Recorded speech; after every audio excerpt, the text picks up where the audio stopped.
अध्यक्ष महोदय, मी ह्या सभागृहामध्ये 8व्यांदा निवडून आलेलो आहे। मी अनेक वर्ष हे सभागृह जवळनं अनेक अध्यक्षांच्या मार्गदर्शनाखाली काम करत असताना बघितलंय। आपली मुंबई ही आपली राजधानी आहे, देशाची आर्थिक राजधानी आहे। आपल्या मतदार संघामध्येच ती लोक तिथं बोटीमध्ये बसायला गेलेली आहेत। त्यातले 13 लोक काल मृत्युमुखी पडली।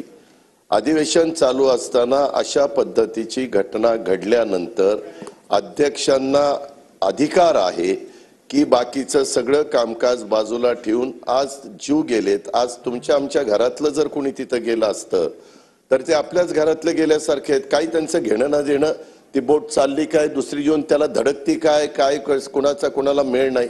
अध्यक्ष महोदय, महाराष्ट्रातल्या 13-14 कोटी जनतेला वाटेल की वो हे सभागृह चाललेलं आहे, इथं माणसं त्या ठिकाणी इतकी मृत्युमुखी पडलेली आहेत आणि त्याचा मुद्दा काढला जातोय, मांडायचा प्रयत्न केला जातोय। त्यांचा मांडण्याचा अध्यक्ष महोदय अधिकार आहे।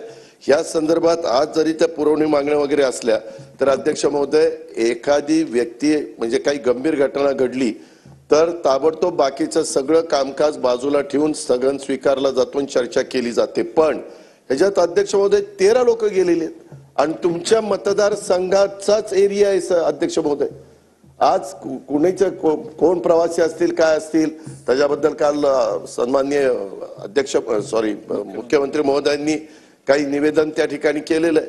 पण तो अधिकार तरी एक तर 5 दिवसाचं अधिवेशन, 5 दिवसात काल झालेली घटना, माझी विनंती आहे की तो तुमचा अधिकार आहे परंतु बोलायला वेळ दिला पाहिजे अध्यक्ष महोदय, अशी माझी विनंती आहे।